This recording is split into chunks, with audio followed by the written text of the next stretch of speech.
thing I think many of you have learned and heard 100 times, 1,000 times.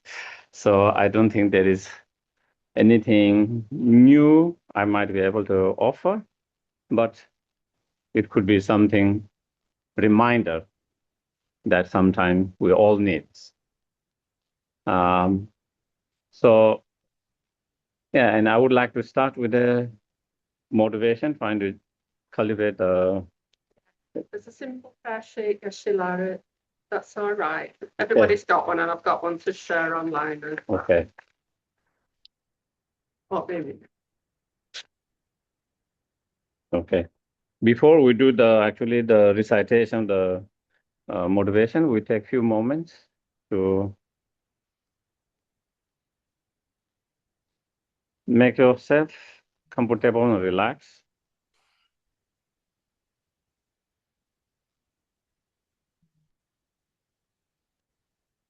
And bring your mind on body and the seat.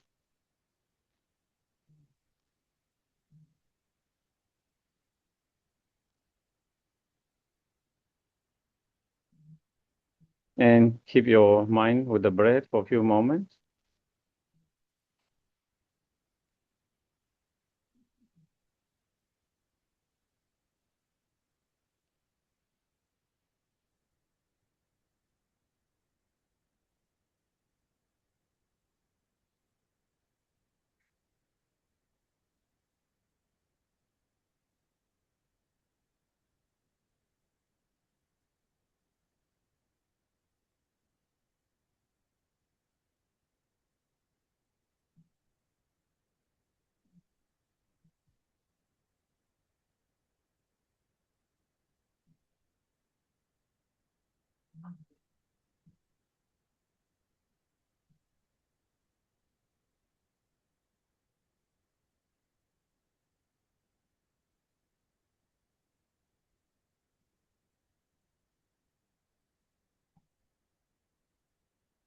Once your mind has settled down, then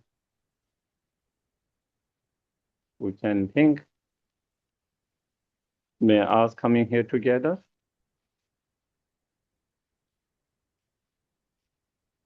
To listen, to engage in discussion, reflection, contemplation. May all of these become cause and conditions to awaken our compassion seat so that we can cultivate and fully develop that compassion seat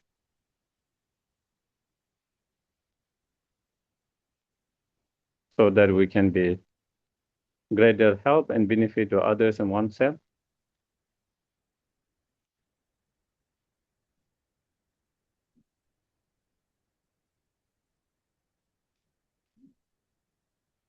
And may it be also cause and condition to achieve our highest potential, the fully awakened state.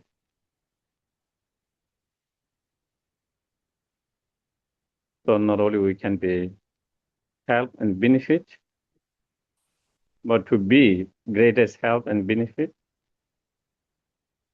and not only for few, but for each and every sentient being.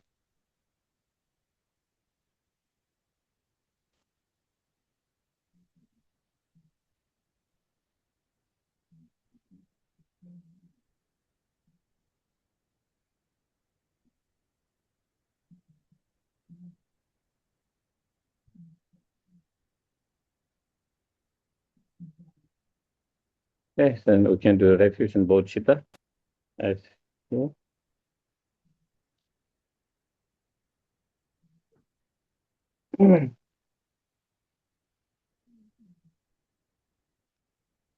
I go for refuge until I'm enlightened to the Buddha, the Dharma, and the Supreme Assembly by my practice of giving other perfection.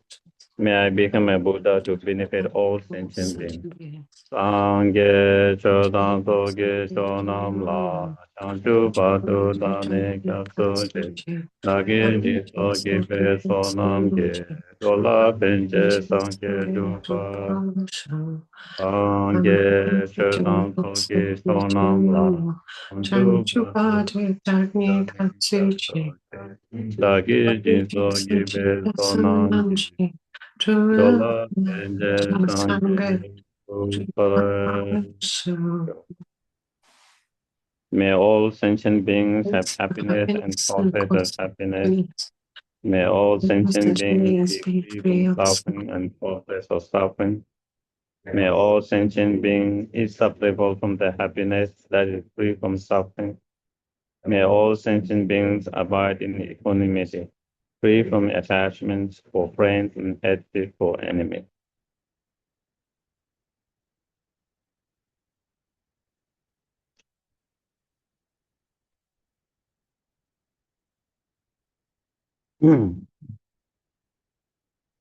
So the topic for today is how to cultivate compassion. So the compassion seems to be the needs of the moments when there is so much divisions, anger, hatred, violence, aggression, physical aggression, as well as mental aggressions. And because it is only through the love and compassion that we can heal such divisions, such aggressions and violence. As Buddha explained, the aggression of anger and hatred cannot be healed by anger and hatred. What can heal the aggression of anger and hatred is only through true love and compassion.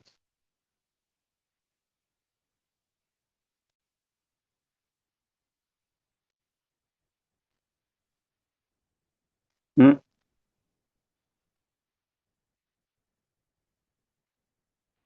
So we can see, due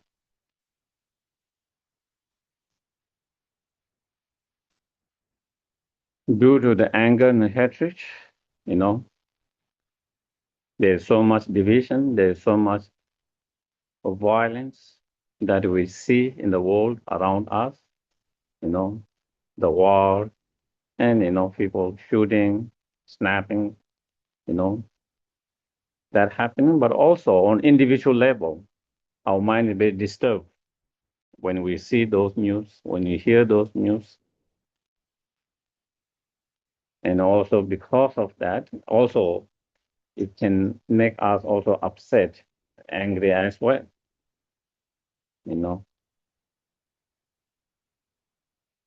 Our anger might be directed towards different subjects, objects, but still is anger.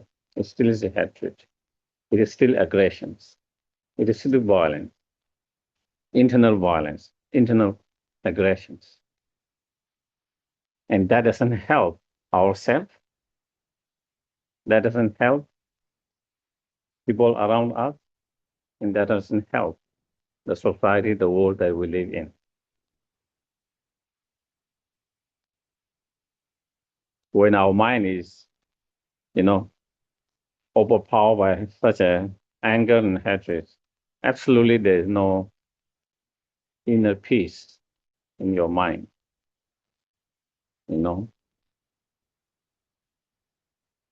There's no real calmness in your mind. Your mind becomes restless, disturbed, agitated. So you completely destroy your inner peace, your joy, your happiness. Not only it destroy that, with that kind of energy of your anger and hatred, also people around you can feel that energy. And it also disturbs people around you, your own family, friends, colleagues. Even though your anger might not be directed towards them, your anger might be directed towards someone else. But when you are in that energy of anger and hatred, it makes everyone around you a little bit restless, uncomfortable, unrelaxed. Because when someone is that energy of anger and hatred, we never know how they're going to respond. We never know how they are going to react. So people around you feel more insecure, uncomfortable. Even though that is not your intention to create that kind of insecurity or uncomfortable to your own family, friends, colleagues. But when you are in that state of mind, that's how they feel that energy. So it doesn't help you. And then definitely, it doesn't. So you destroy your own inner peace, joy, and happiness. And you also, through that energy, you also, destroy someone's mental peace, joy, and happiness. Um, and then that also doesn't help to create better situation in the society, the world that we live in.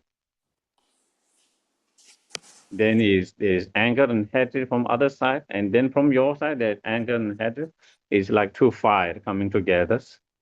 That will create much more bigger fire.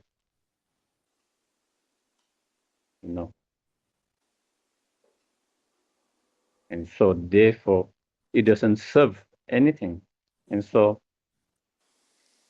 instead of anger and hatred, what we need is to counter that, then the love and compassion. The love and compassion is that the mind of love and compassion is the one that can counter that kind of anger and hatred and resentment and ill will feelings, all those negative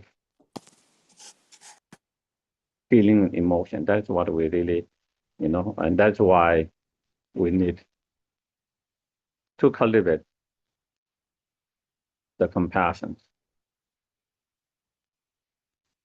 Of course, if we talk from point of view of the spiritual path, then, without compassion, there's no bodhisattva. Without bodhisattva, there's no way to enter the bodhisattva path. Without entering the bodhisattva path, there's no way to achieve fully awakened state. But even we don't talk from that point of view, even in our everyday life, in this very life, the importance of cultivating the compassion, true compassion, so important for your own well-being and for the well-being of around you and the society that we live in.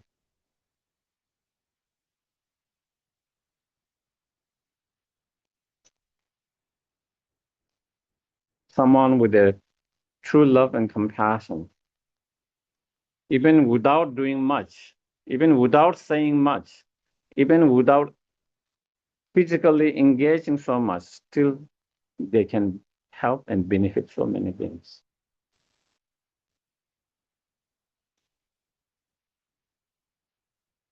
And that you can see an example of some of the great true practitioners of true love compassions, like His Holiness Dalai Lama and many others masters. People being just around them, they don't have to say anything, they don't have to do anything. They feel so, even their mind was disturbed before, just being around them naturally calm their mind, make their mind peaceful. Whatever negative thought that it was disturbing them before, being around them, they feel that energy or true love, compassion, bodhicitta, and by that energy, it immediately kind of make their mind calm, peaceful. That is the power and effect of true love and compassion.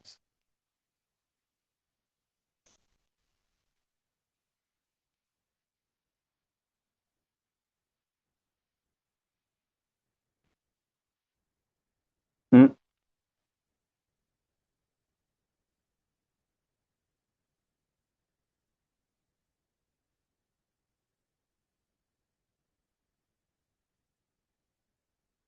And, Desmond Tutu, Bishop Desmond Tutu, he once when he was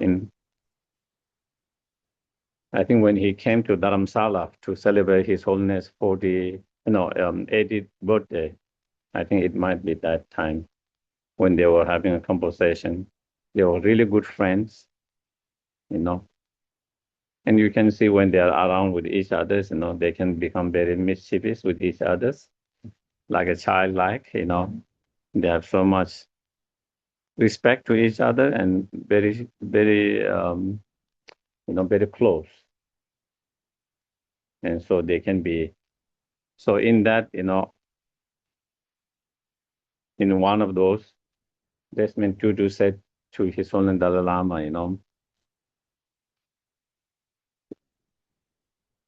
you are like a rock stars. You attract thousands and thousands of people, you know. You fill the whole stadiums all over the world when you go and visit. With your broken English, that's what he said. With your broken English, you fill the whole stadium with all this like a rock stars. And he said, why so many people come to hear you? Why so many people are attracted to you? It's because of your compassions. And true, that is what it is. What he said is the truth. What attracted people wanting to hear His Holiness talk, wanting to be around him, is that the energy or true love, compassion, and bodhicitta mind. That is what it is. It's not because he was so eloquent speakers, like some of the very eloquent speakers who have great writers, who write for them very eloquently, but because of that his true inner love, compassion, bodhicitta mind, and because also that is what our world need. That is what is lacking. People, leaders, and people who have true love, compassion, and such mind. And not only the leaders need to become kind and compassionate, we as individuals also need to develop those qualities. It's not only the leaders, but also we as, if the citizens more kind, compassion, they will elect more kind and compassionate people, more likely to support also that. So that is a little bit of compassion, Also, of course, there are many research that have clearly shown, meditating on compassion, even for, of course, if you meditate for lifetime, there's no doubt, but even having meditated only for a short period, like 2 weeks period, every day for very short time, 15, 20 minutes, or even 10 minutes and they can see the differences in their brain, where it activates the area where there's empathy, and self-compassion and cognitive flexibilities. In some other research, it shows meditating compassion reduce the stress. In some other research, meditating compassion help your mind from wandering. because when you focus on that compassion, it stops your mind from wandering off, and to be more moment and more present. Also, it has shown, other research has also shown, when you have compassion, when someone meditates on compassion, even in tragedy, even in difficult time and tragedy, you are able to keep your mind more calm and balanced. Because you are able to keep your mind more calm and balanced, you are able to help and benefit others more.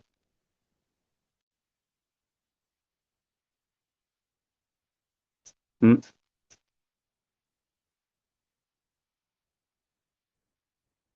So having said a little bit about the importance of cultivating compassion, we need to, what is compassion? What actually is compassion? What actually is true compassion? Let's put that way. And we have to differentiate between pity, feeling of pity to someone, and having empathy. Also, there's a difference between the empathy and compassion.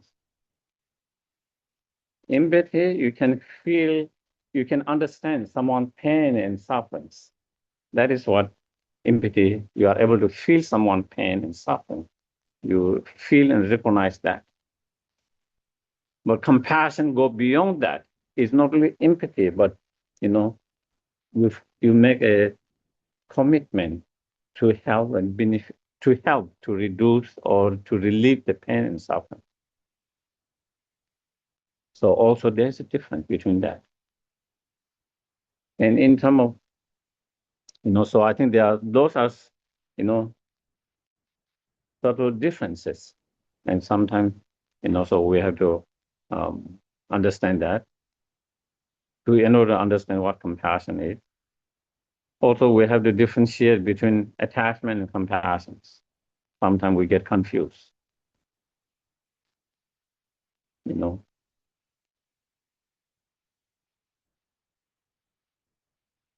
also compassion with attachment and true compassion without attachment.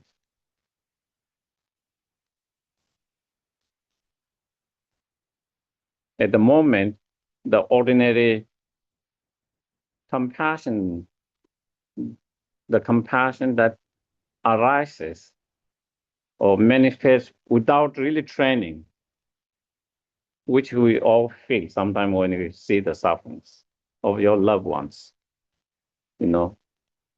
Our loved ones, when you see their pain, suffering, we feel compassion,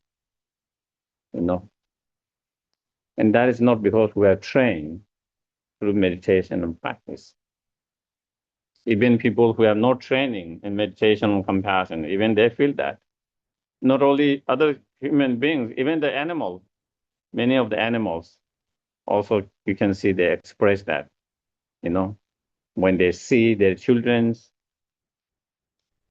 you can see the mothers, sometimes the parents, both father and mother, sometimes the whole collective, the group, how they mourn, how they see their, pain. They are going through pain to see someone is wounded, dying, being attacked.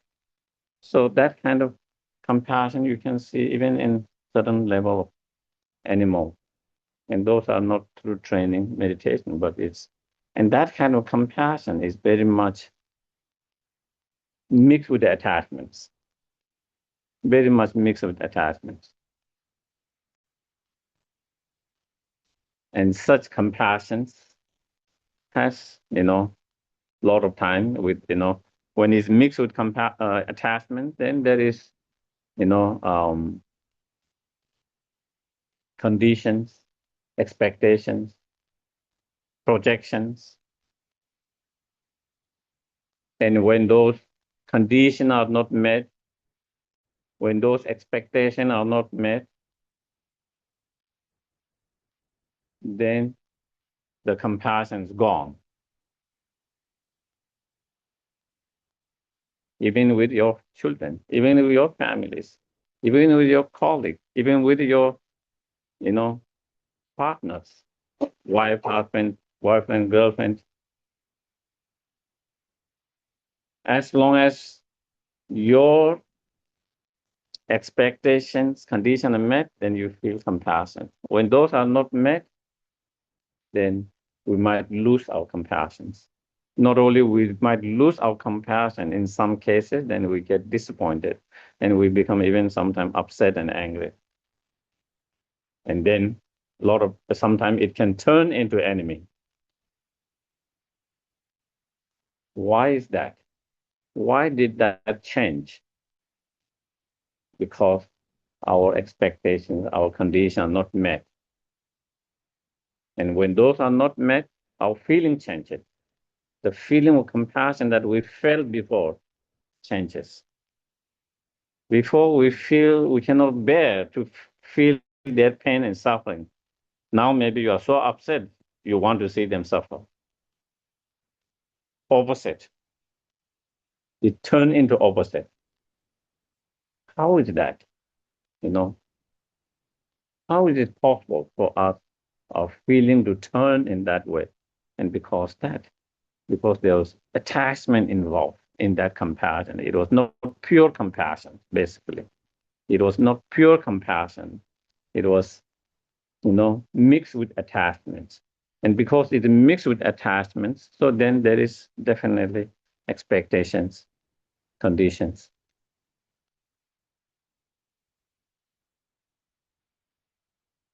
So true compassions that, true compassion that is the cause of the bodhicitta mind, the true compassion that the Buddha advised us to cultivate and develop,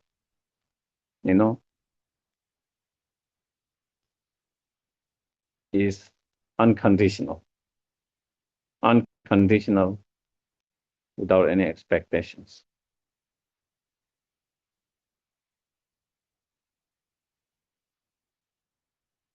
And that is where,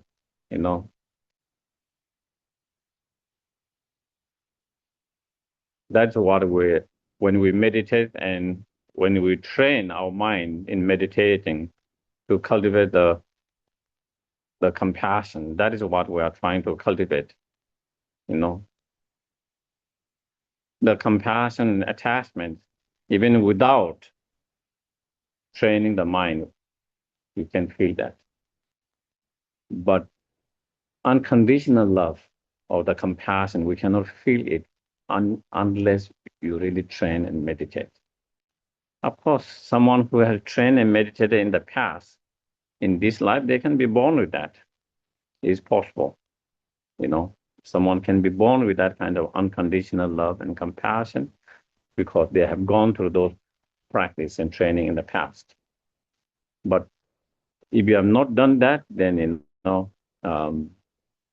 we will not be able to feel that unless we really train our mind through practice meditations. And that is where true compassion is. Mm.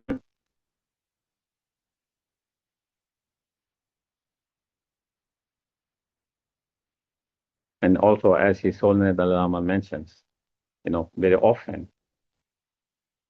true compassion is not the emotional compassions that you just feel. True compassion is rooted on the firm commitments or taking responsibility, And so through training, based on understanding, such as, that just as we want happiness and do not want suffering, how each and every sentient being want to be happy and do not want suffering, and how Just as we have right to be happy and not to suffer, each and every sentient being have a right to be happy and not to suffer. On the basis of that understanding, rooted in that understanding,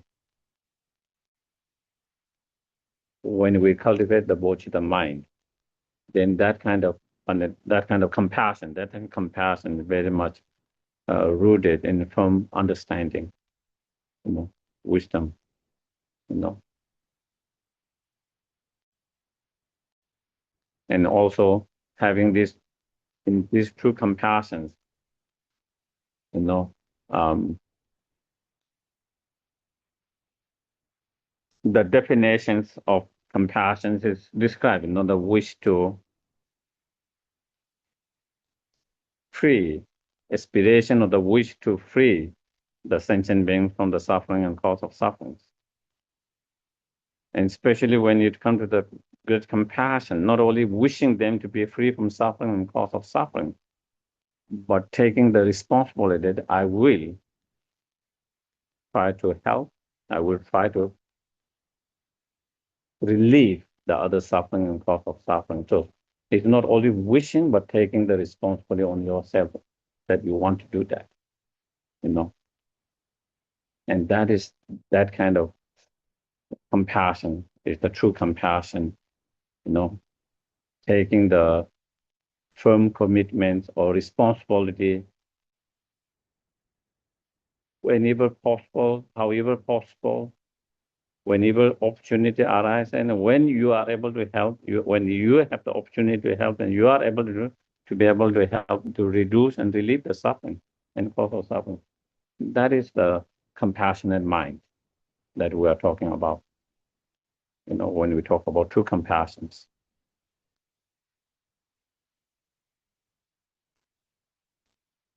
And that is one,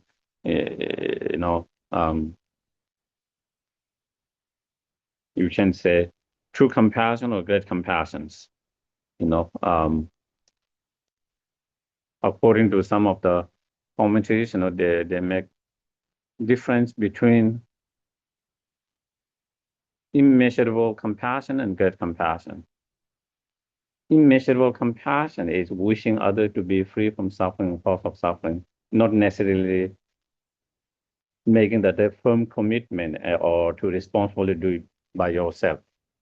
Whereas the great compassion, which is the root of the bodhicitta, is, not only you wish them to be free from the suffering or cause of suffering, but you actually make the firm commitment or take the responsibility to help to free from suffering and cause of suffering.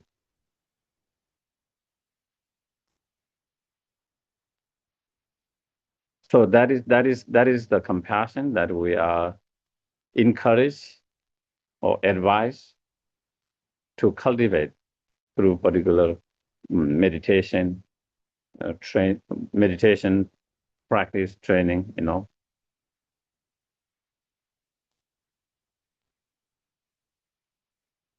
So with that, we kind of try to understand and differentiate a little bit what is true compassion or what is not true compassion. There are certain things that would look like compassion, but not true compassion. As I said, sometimes people get confused with compassion and pity. Sometimes people get mistaken for empathy and compassion. Sometimes people get mistaken between the compassion with attachment and true compassion. That's free from attachment, the unconditional compassion. And so that is what, when we train and meditate to cultivate that compassion, what we are trying to develop, what kind of compassion we are trying to cultivate or develop through training or meditation is that kind of unconditional compassion, unconditional compassion. That is. And again, in terms of cultivating compassion, like every practice, we start with something which is more easier, and then we expand that to further and then to extend to all sentient beings. you know. And when we are able to extend to all sentient beings, then, we cultivate the great compassion, unconditional, unbiased compassion. Unbiased means at the moment our compassion is still biased. We feel compassion for our loved ones, near one, dear one. We cannot feel for everyone. We might be able to feel compassion for the oppressed one. We might not be able to feel compassion for the oppressor at the moment. So it's still biased because we cannot feel that compassion for everyone.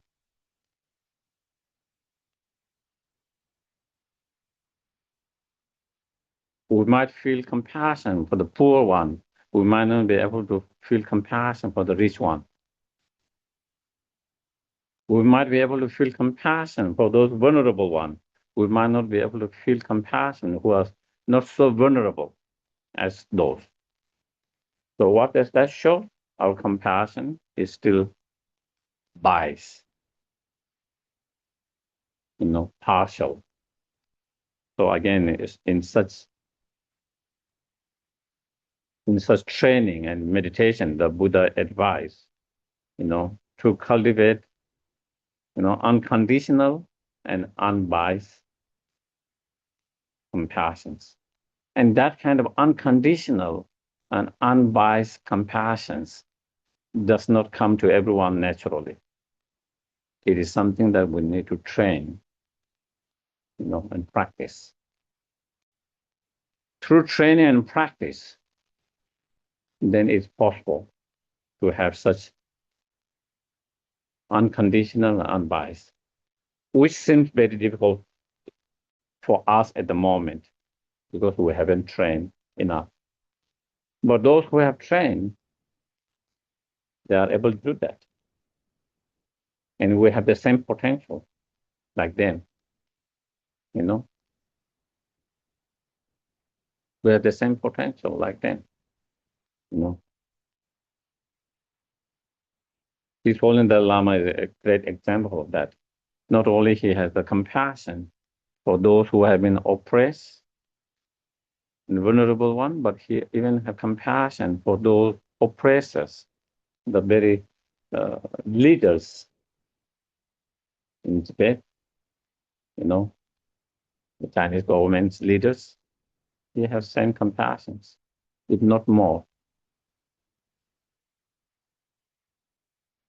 And so someone who can feel,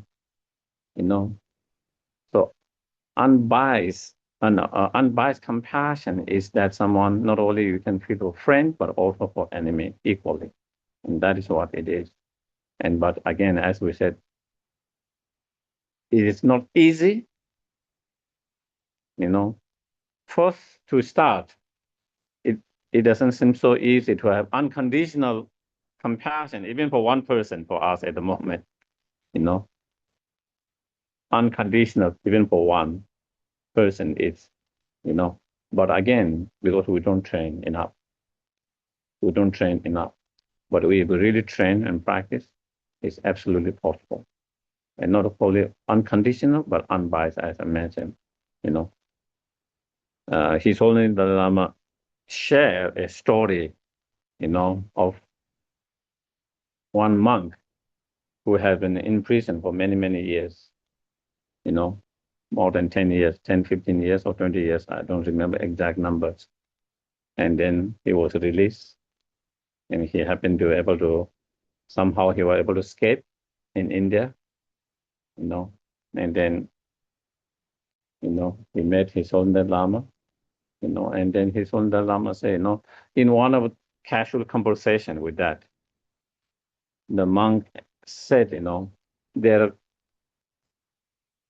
I think they were talking about in the experience in the prisons, and he said there were a couple of dangers, couple of times of dangers while he was in prison.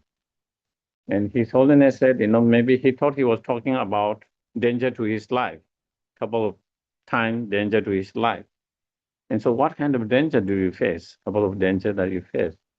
And he said there were a couple of moments when he almost lost compassion the people who tortured him. For the people who tortured him all these years, more than 10 years, I don't remember exactly. It was definitely 10. I don't know whether it was 20 years or 15 years. Yeah, yeah. So during those time, all these years, only couple of time that he almost lost compassion to the torture. Imagine. But he was able to continue to practice and to keep his compassion, even to the very person who had been torturing him, not one day, 1 week, 1 month, 1 year, or so many years. If he can do, everyone has same potentials. If we practice, if we put effort, we have the same potential in terms of potentials. He is able to do, we are unable to do because we didn't put much as effort as he did. You know. But what we need to realize is it's possible. It's not just a concept. It's not just a nice concept, you know, but actually in reality it's possible. Someone has done that. There are many who have done that. He is the only one of those examples. But of course, you know, also we have to, not that all monks were successful like him. You know, it's not saying that every monk has been successful like him. You know, still some monks, you know, who struggles to feel compassions. You know, so again, you know, those who really put really in practice, they were able to do that. Those who didn't really put in practice, then they struggles. And so, but the main point is that we all have the same potential, like that monk, like his own Dalai Lama, and many other great practitioners who are able to cultivate this kind of unconditional, unbiased compassion, as is described. Because sometimes we wonder, you know, oh, this seems very nice concept and idea, but is it really possible? You know, it seems just beyond our mind because it seems too far away. But again, to realize there are practitioners who have been successful in doing that. And if they are successful in doing that, we have the same potential. And everyone, if they put effort and really practice, everyone can cultivate and develop just like them. So I think that is one thing we have to, again, remind ourselves, you know, sometimes because we can feel, oh, it's not possible for me, you know, remind it's possible. We have the same potential, just like those practitioners who have been successful through their practice. So when it comes to how to cultivate, you know, in terms of the actual meditation technique itself, do I have a clock that I can keep? Look. So okay, your clock is that all right? Oh, I can see it. I can see here. We're on 7:16 at the moment. Okay. Mm. So you can find many different meditation techniques, you know, in how to cultivate the compassion. There are different practice meditation that we can apply, you know.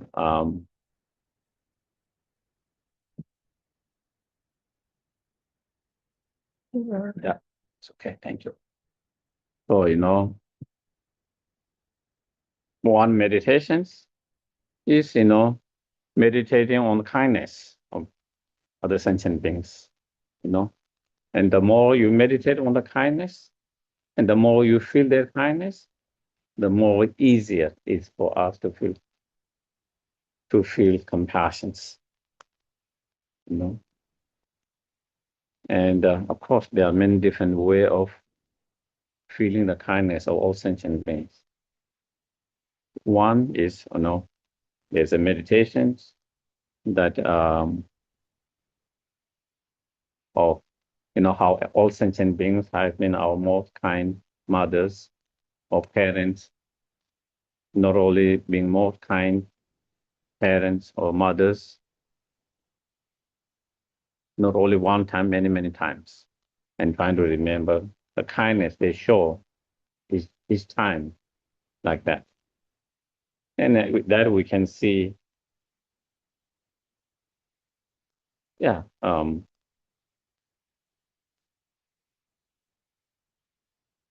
if we can remember recollect with our own mother this life, or we can see with animals, even, how much the mothers and some cases the fathers, some cases the both, how much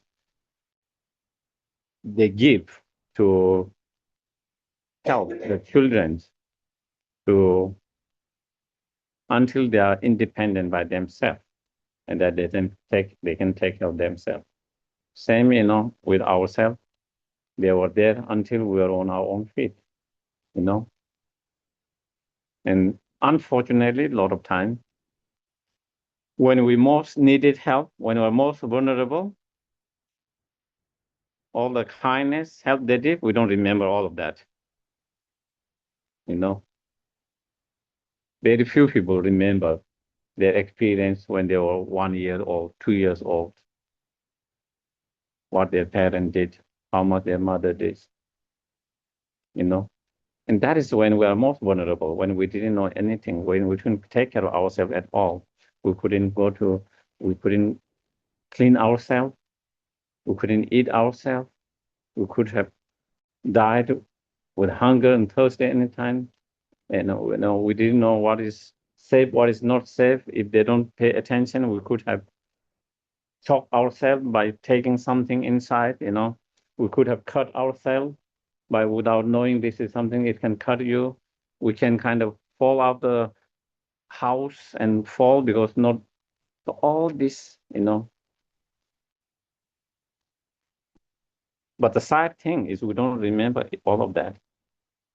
Only we remember certain instant when we have grown up, and some of those what we remember is that not the best ones, which are we very clear and very strong in our mind.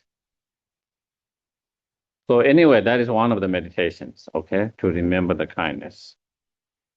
But of course, sometimes if you don't have understanding of many lifetime, past and future life, then that meditation might be effective. Let's say that. But again, even we can think of kindness of all sentient beings, every comfort that we in this life, everything we enjoy, the comfort is through the kindness and contribution to others. Every meals we take every day to nurture ourselves is through the kindness and contribution to others. Every cloth that we're wearing is through the kindness and contribution to others. The shelter that we live in is through the kindness and contribution to others. The transportation that we use, whether it's your private or public transportation, whatever form of transportation, because we don't create all of ourselves, is through the kindness and contribution to others. When it's too hot, there's a air condition or fan, air cooler, whatever. We are able to use that to keep a little cool through the kindness and contribution of others who have created that directly, indirectly, who are involved with that. People who transport them, all of that, When it's too cold, that we have something to keep ourselves warm, heat. So if you look from morning to evening, every comfort that we enjoy, anything that help us, all our job, our educations, everything's through the kindness contribution to others. And many of those who have contributed that we are not even know who they are, thousands and thousands. Even people even people whom we dislike very much, we are getting benefit from them indirectly, from the product they produce. We are using the product that they have produced, and that make our life to give a little more comfort or convenience. So they are contributing indirectly, even the people we dislike, even the people who have aversions, even people we might think they are the enemy, who are hurting us, harming us, or hurting someone, but we are getting benefit from them indirectly. We are receiving benefit from them indirectly. So through such meditations, again, to feel the kindness and their contributions. And if you can feel that, their kindness and contributions, then again, it becomes more easy to feel compassion. It becomes more easy. We feel more closer. We feel them more closer to ourselves more closer. We feel they are more dear to us, ourselves more dear. And when you have that feeling of more closer and more dear, then it becomes more easy to cultivate the compassion. When you don't feel that dearness or that closeness, then it becomes more difficult to feel the compassion. So that is one meditation that that can be helpful to cultivate compassion. There are other meditations, that you think of, starting with someone who is most close to you. You visualize three individuals, someone who is very close to you, and then neutral person, more like a stranger neutral, who is not close, neither who is, enemy, and then your enemy, and then surrounded by all other sentient beings. And then again, you started to think, contemplate on the pain and suffering of your loved ones, most dear to you. And when you reflect and contemplate on the pain and suffering of them, you feel compassion to them because you can really feel it. And you really wish them to be, wanting them to be free from the suffering and cause of suffering. And not only you wish them, that you want to do something to help them. If there is anything that you can help, if there is anything that you can do to reduce and to relieve the suffering, that you have the strong wish or willingness to do that. That is the compassion, And then, because we start with something, in all the practice, we start with something with a more easy one. And then we slowly extend to a little bit more difficult one. Then we extend to the most difficult one. And that is the same also in physical exercise, isn't it? When you do yoga, they teach you the most easy posture at the very beginning. They wouldn't teach you the most complicated posture. You start the easy one, and when you are good at that, then they will introduce to a little bit more complicated, and slowly, the most complicated, more difficult one. Any kind of gymnastic or dance, everything, you start with something most easy one.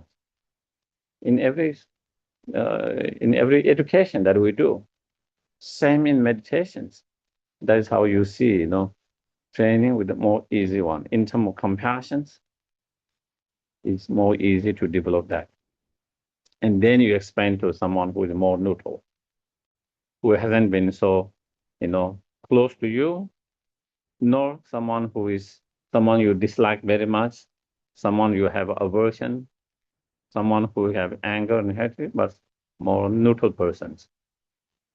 And again, you think of that persons just like ourselves and our loved ones. They are also suffering. They are also going through a lot of struggles, a lot of challenges, difficult, just like ourselves. and no difference. And again, the more you reflect, the more you contemplate on their pain and suffering, and the more you feel their pain and suffering, the more you develop the wish to see them free from the pain and suffering, and then wish to actually, if there's any way that you can be helped to reduce and to relieve the suffering and pain, that mind, compassion mind will come more easily, more natural. Once you start to really feel the pain. A lot of time we cannot feel the pain. A lot of time we feel the pain of our loved one, but we cannot feel the pain of neutral persons or our enemy, you know. And so the meditation and practice is really reflect, contemplate, and really try to feel their pain and sufferings. And it might require more time. Unlike your loved one, you might be able to feel that feeling of pain more quickly, more easily, and sense of unbearable and wishing them to be free, and that it can come and arise more easily, more quickly. But someone like neutral persons, it might require a little more time and more effort, and a little bit, but eventually you will be able to feel the same way. Then we extend to someone like enemy. And with enemy, sometimes we might need a little bit of others analysis a little bit sometimes, you know. But again, seeing even that enemy that we dislike, someone with aversion, someone even we might have anger or hatred, again, really analyzing that person is just like myself, my loved ones, the neutral persons. This is another human beings, another sentient being, just like all of us, who want to be happy and who doesn't want suffering, just like all of us. And just like all of us, who is also going through a lot of struggles, a lot of pain, a lot of sufferings.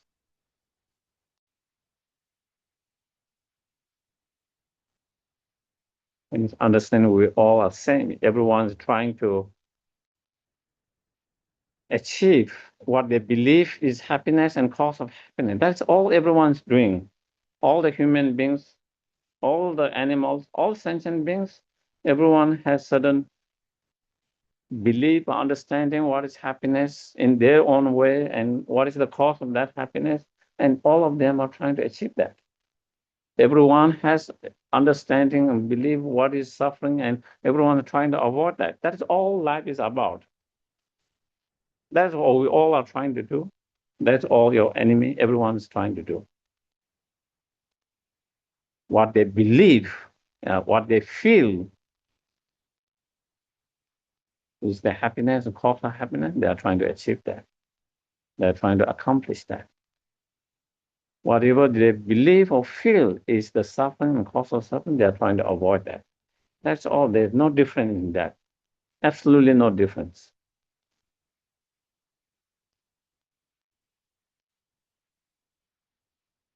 So through such meditations, that's really trying to see and trying to feel that we all are same. This person whom I dislike is same just like me, my loved ones, another human beings, another sentient being who just want to be happy and do not want suffering. And who is struggling just like us with a lot of sufferings, a lot of pain. So, you might need to reflect a little bit more like that, maybe because it might not come so easily like others. If you don't reflect that, then to feel that. And then once you feel that, then it will be more easy. It become more easy then understand and to feel their pain and suffering. Then, we don't focus so much on what they did or they did not do, but we focus on that as a human to human being, as a sentient being to sentient being. At the moment, we just focus too much on what they did or what they didn't do. We cannot feel and relate as human being to human beings, as another sentient being to another sentient being, another human being to another human being. We are unable to relate because our mind is too focused on what they did or what they didn't do. So here in these meditations, we don't focus on that. We don't focus on what they did or what they didn't do. We focus on what they want and what they don't want, and how we, just like ourselves, how we are same, equal on that level, that we have same, and that is where we need to focus more on to be able to really feel compassion. If we don't focus on that, if we just focus on what they did, then it will be difficult to feel real compassion for them. And so that is, so then you try to, spend more time if you need that kind of analysis, and to really, allow yourself, to really feel and relate as another suffering human beings, just like yourself. Another suffering human being or another suffering sentient being, just like yourself. And that is the important. And once you are able to feel that, then when you reflect, contemplate on their pain, and then when you feel their pain and suffering, then it will be more easy to develop this compassion mind, wanting to see them free from suffering, cause of suffering, and then wish to do something if you can, in whatever way you can, to reduce and relieve the suffering, cause of suffering. So that's how we try to, in that meditation, you start with the easy one and then extend to a little bit more difficult, and the most difficult one, to have compassion to even your enemy, which is the most difficult one. And if you are able to feel compassion for even that, then we extend to all other sentient beings, and it becomes easy. Because all sentient beings are falling into one of those three categories. There is no sentient being who doesn't fall in one of those three categories. And so either they are directly, indirectly part of our enemy, or they are part of our friends, families, directly, indirectly, and then others are more neutral. So because all sentient beings fall in that category, when you have gone through each of specifically that way, then when you extend to all sentient beings, you might want to extend from that tree to all the sentient beings in this room, all the sentient beings in this city, and then state, the country, and the world, and then all sentient beings. So it's important to go through that specific meditations to really feel that kind of unconditional and unbiased compassion. Otherwise, if we try to,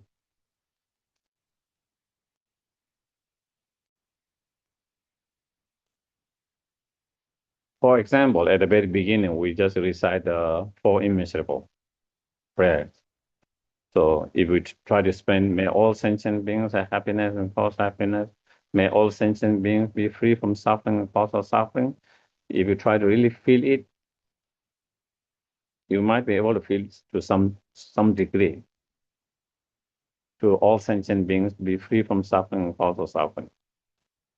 But when you think of one individual, then maybe not that one, then you struggle. Now you start to struggle. And then you have many lists, not this individual, not this individual, not this individual. Then all sentient beings become just a word. When you say, may all sentient beings, it seems like you are able to feel it. But when you go each of those specific people, then, not this person's, not that person's. So it can be deceiving. It might feel like that we have been able to feel, but no. And that is why you would need to go through such specific.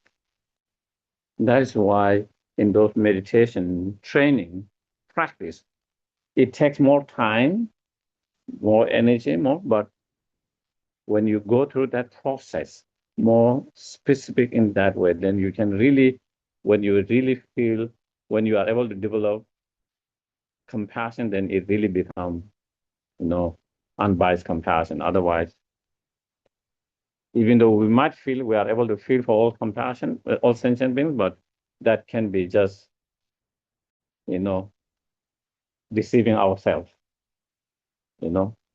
Still, we haven't been able to have the unpartial or unbiased compassion because once you start to go with the individual, then you struggles, you find you will struggle. So that is why you need, so that kind of process, that is one of the meditations, that to cultivate compassions, one of the meditation. Then there is another meditation, the practice of Tonglen, you know, taking and giving, that is also very powerful meditation to cultivate loving kindness and compassion, you know.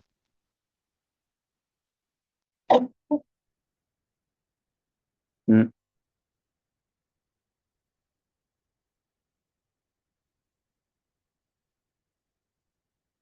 And of course, the Tonglen practice you can do every day, or in every, in every event or situations, when you are in doing well or when you are going through a lot of struggles and difficulties. So when you are, you know, dealing with some of the challenges in our life, whatever that might be, physical health challenges, relationship challenges, work challenges, financial challenges, spiritual challenges, whatever different challenges that we might be going through, recognize that what you are going through, be aware, recognize and be aware whatever is happening and whatever you are experiencing. But instead of being, too occupied with your inside, why is happening to me, that is normally how we, you know, everyone seems doing well. Why is me, my families, my friends, a lot of time it is, that's how we feel. Everyone else seems doing well. And when we go in that, then it will become more and more negative, more and more dark places. But here, you recognize and you are aware of whatever you are going through, and then opening your mind by recognizing and being aware. There are so many other sentient beings who are going through similar situations like yourself, or even worse.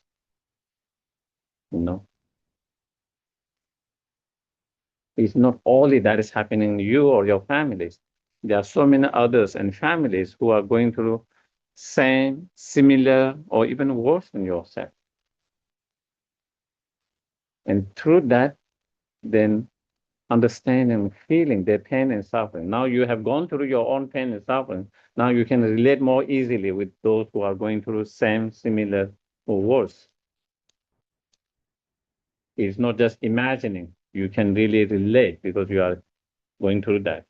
And so then that allow to feel really compassion for them because you understand how painful it is to go through that. And it allow you to feel them and understand better, more deeply. And through that, then you cultivate the compassion. And then, then again, as you breathe in together with the breath, you take all their suffering and cause of suffering on yourself and destroying the selfish attitude and transforming into, loving kindness, compassion. And so you do that. And as you breathe out, you try to send all your positive energies, all your virtues, all the good things, all your happiness, everything that you can offer everything that you can send, together with breath, as you breathe out in the form of, white light energies, and then sending them, giving them whatever happiness they need, all the temporary solution, all the temporary happiness, as well as the ultimate happiness. And so that's what we try to do. And in that way, again, is a way of cultivating and improving your compassion mind, you know. In the same way, whenever we, you know, good things happen in our life, recognize, and be aware all these good things happen in our life, that we have good health, we have less, and even when you're not in the best health, recognizing, yes, I do have some issue, but it is not as bad. It is not so bad. And feeling grateful and fortunate, and same with our, whether it's again in all, either it is our health, whether it is our relationship, whether it is our job, finance, spiritual, even though we might not be, you know, able to do practice everything perfectly, correctly, but still we are trying to do something and being happy and grateful that we are able to do the practice. Even though there's a lot of things that we need to improve, even though it's not perfect, but at least we're trying, at least we're doing practice. So feeling grateful, gratitude, and so recognizing and being aware of that, and also recognizing there are so many sentient beings who does not have same condition like us, you know, who are struggling much more than ourselves in terms of health, much more struggles in terms of relationship, much more worse situation than our job, our finance, or in spiritual and everything, whatever is that. And recognize that there are so many others who struggle much more than ourselves in all those areas. And then, cultivate a strong, loving kindness, wanting to see them, to be, you know, free from all those struggles and to see them better conditions, more happiness, more joy in their life, you know, and then cultivating a strong wish to wanting to help, wanting to do something in whatever way you can, whatever you are able to to contribute towards, their happiness and cause of happiness. And then with that strong mind of loving kindness, then, as you send, you know, as you breathe out, then you send all your virtues, all your positive qualities, all your happiness, whatever that you have something to share, give, send, you send them receiving, and then again taking um, the suffering and cause of suffering. So in that way, as the Katamba Masters says,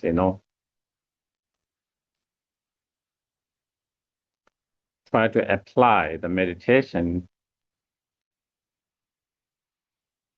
whatever's happening in your life, good or bad, and same Tonglen,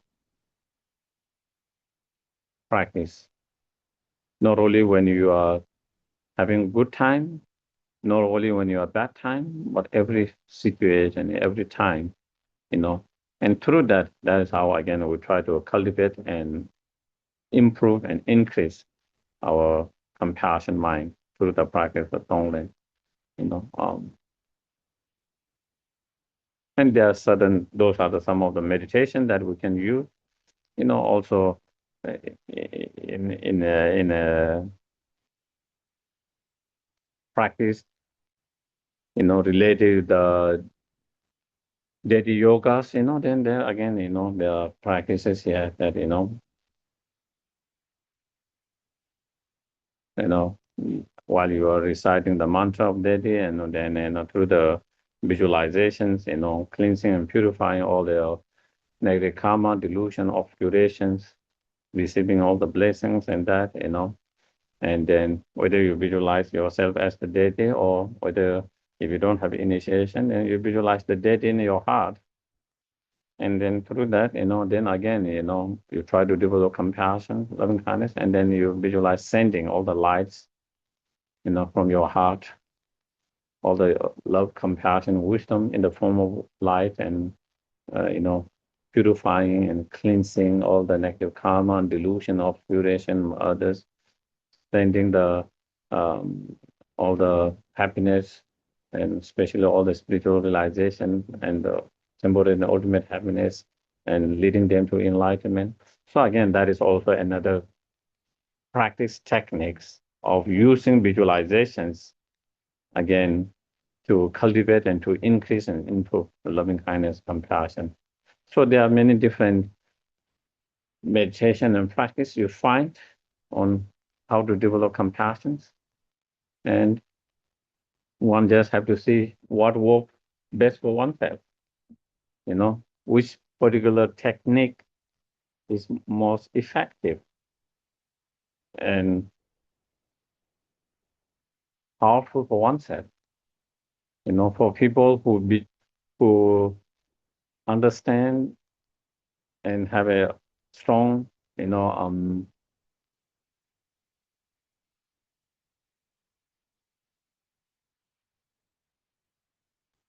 understanding and strong, convictions in many lifetime and past, future life, there were countless lifetime, to do that kind of remember the kindness of the mothers for many lifetimes, it can be very strongly, very effective. Really transformative, very strong, effective. But people who have difficulty with understanding and having convictions in past and future life and all that, then that kind of meditation might not be so, effective, if you don't have that strong convictions and understanding. And so, but then other meditation can be more effective and more powerful. So it depends, for individuals, which particular meditation techniques is more effective. And individually, we try to do and see what is more effective, and whatever is more effective and what is more powerful, that one find, you try to apply that, you try to do that practice, and again, of course, in all the advice is, to have more consistent meditations. You do one sessions a day, and then you don't do for many days. When you don't have that kind of consistent or discipline, then it's hard to have really positive changes and spiritual realizations, such as cultivating the realization compassions, Um, so I think that is, more or less that I have to say. Then again, I will open if anyone has any questions. Yes, please. Yes. Sherab, when you were talking about having compassion but with attachment and expectations, I was just thinking, sometimes I think it can be difficult to realise, and that's the case, that you have got an expectation. And I just wondered what that might look like. What kind of expectations do we tend to have of others without really knowing that they're there? Yeah, I think it is, again, I think probably we need a strong awareness to be able to really go more deeply, whether we have any expectation or not. Sometimes if we don't have that strong awareness, those expectations can be very subtle and kind of not so obvious. Because it's not so obvious, we might feel we have no expectations. At that moment, we feel like I don't have any expectations or conditions, and it might be unconditional, but only later to find out later we are disappointed and unhappy because things. And so if we are disappointed and unhappy, that means there were some expectations. If there wasn't any expectation, then you shouldn't be any, disappointed and unhappy, regardless whether they acknowledge your help or not, whether they thank your help or not, whether, you know, they say, you know, appreciate it or not. You just helping, that is it, regardless, or sometimes maybe not even appreciate it, maybe even sometimes maybe they might even kind of, criticize you or even say, accuse you something of your health, you know. And so in such situation, if we are not disturbed, agitated in that, and also not disappointed, and that is clear sign that we don't have expectation. But if that happens, it's a sign of expectations, and that was not met. That's why we change our feeling from compassion to resentment, or disappointment and so forth. But again, as I mentioned, sometimes it's hard to know whether we have expectation or not in that moment. It's because the expectation is not so obvious. They are very subtle, sometimes very subtle.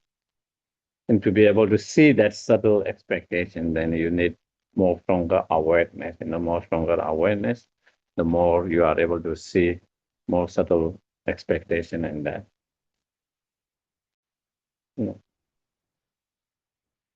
Any other questions? Also, if anyone has online, you can also unmute and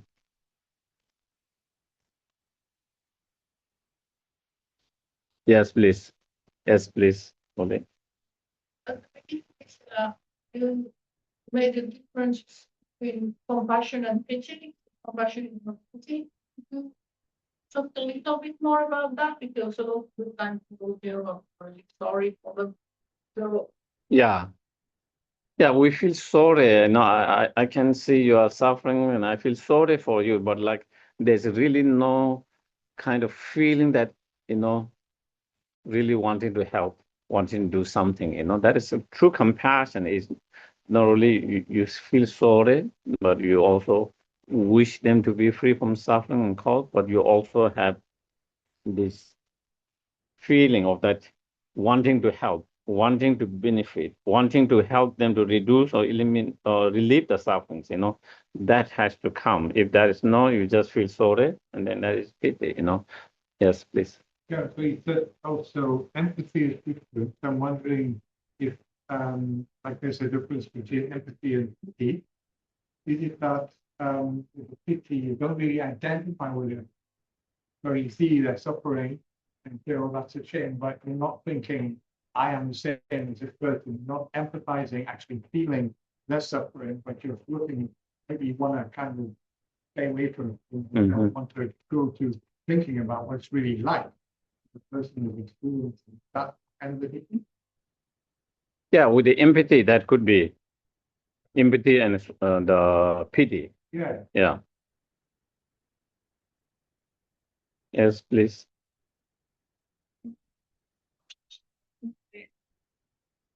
Some of the problems Uh-huh. I felt, Mm-hmm. and the rest of it I try not to think. Mm-hmm. I'm just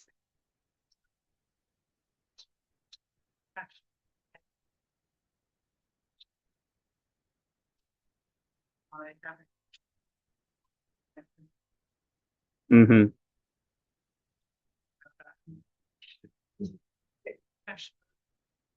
Uh-huh. I feel overwhelmed. Yes. Yes. I think that is where I think when His Holiness make a difference between emotional compassion, which not through the training, and the true compassion that comes through the training, that is based on from commitments or taking the responsibility. And at the moment, most of our compassion is like the emotional compassions. And that can be overwhelming, when we expose ourselves to more number of sufferings, more number of that, then we might feel overwhelmed, And but someone, when you train with such meditations, because in such training meditations, you train to become your mind more, to build your strength, mental strength, the mental strength and mental courage with, not only you feel their pain and suffering, and not only you wish them be free from suffering, that you want to help. So even you cannot help physically at the moment, but you are building that mental strength, that wanting to help, wanting to do something. And when you practice and meditate over the time, that you started to build up very strong mental strength and courages.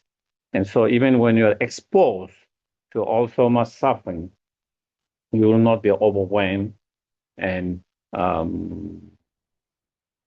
you will not be overwhelmed by the pain and suffering, because your mind, you have very strong, you have developed very inner strength and courages.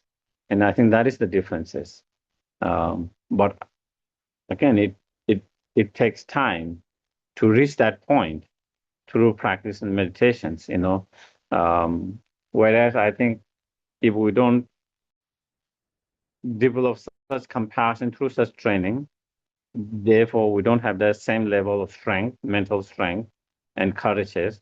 So with that kind of emotional compassion, the more you are exposed, then sometimes we become overwhelmed, and then we try to build some kind of wall to protect ourselves, because we cannot see anymore, because it's too much for us, and so that is where we might start to build, kind of, and in some cases, then even the suffering we might not feel at all, because we have created some kind of boundaries, some kind of wall around us, to protect ourselves from being overwhelmed, So I think that is slightly different from someone true compassion that come through such training, and then more kind of emotional compassions, that which we have at the moment, for those people who haven't trained. And I think that might be the difference, Yeah. And also one thing I wanted to say is,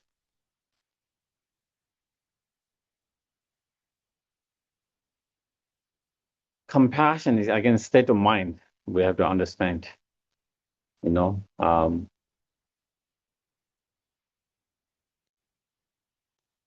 sometimes we are unable to help.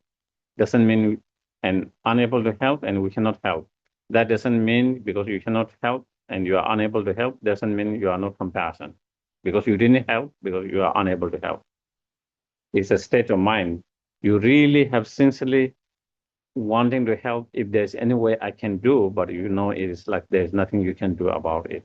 And so in physically, you are unable to help, not help, but you really have that sincere feeling of, if you have the capacity, the resource, the skills, whatever that need, you really want to help. But sometimes, even though you really want to help from your side, but we see, because there's lack of resource, lack of experience, lack of wisdom, lack of skills, whatever, for that, we are unable to help. So that doesn't mean that because you cannot help in actions or real, that you are not compassionate, as long as you have that real true feeling of that. So I think that is one thing, again, I think, clarify. Yes.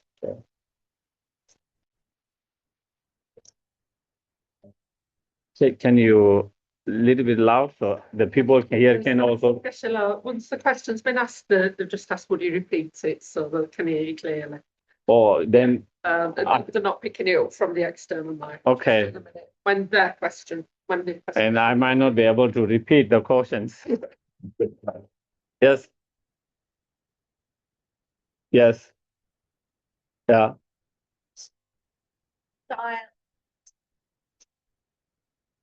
Uh-huh. Uh-huh. Yeah. Yeah. The question is, when it's overwhelmed, what kind of meditation that can help to protect from being overwhelmed? meditation on emptiness. In a Lamrim Chemo by Laman von Kaba.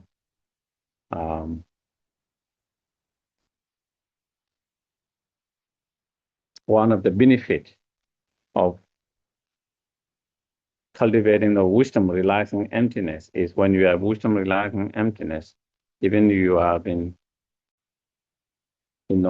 exposed, or even you have been surrounded by suffering all the time, almost 24 hours, all the time, you will not be overwhelmed because of that wisdom. And so, in same way, when you start to feel overwhelmed because you see so much suffering of a being or that, then you try to meditate on emptiness of all these suffering sentient beings. The suffering sentient being itself, as well as yourself who is suffering or who is overwhelmed by that, meditating on your own emptiness of yourself who is overwhelmed by those sufferings, as well as the suffering sentient beings. And when you are able to meditate on that emptiness, then it can help from being overwhelmed. So I think maybe you can try to alternate when you feel we are, losing the compassion because you are meditating on emptiness. And if you cannot feel the compassion, then we try to do those meditations. But if it becomes too overwhelming, then you try to meditate on emptiness of that. And then that can help to reduce being overwhelmed. Yeah. Okay, I think.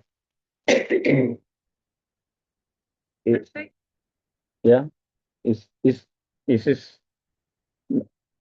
Dedications, yeah. dedication? Is that all right? Yeah.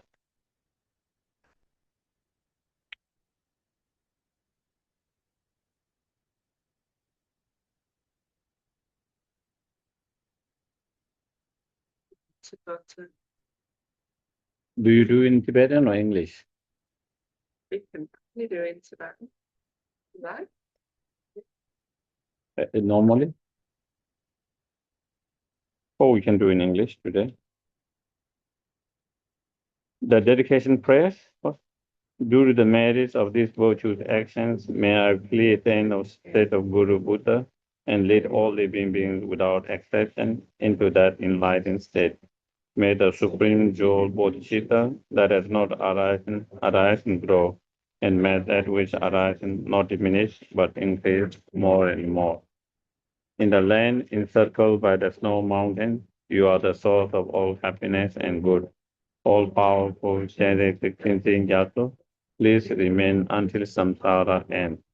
Then Lama Zopa Rinpoche, written, fearless teacher in assembly of children of victorious one, Savaka and Pragya Buddha, victorious Losang father and son, along the lineage masters, all the objects of refuge on infinite land. Please be sure the virtues and goodness to accomplish this prayer here and now. Holding and spreading the Muni's precious and complete teaching through explanation and practice. You owe the armor of patience that is never discouraged. Incomparable, venerable Guru, to you I make request. While striving single-pointedly for the sake of the victorious one teaching, the sole gateway through which all benefit and happiness emerge, and for other living beings, you certainly departed with peace, such a great loss. Nevertheless, through the undeceiving truth of blessing in the ocean of spiritual and the great waves of bodhicitta of children of victorious ones, may the smile of reincarnation simply beam in the glory for us fortunate life. Okay, thank you very much, everyone. Thank you. Good evening. Thank you.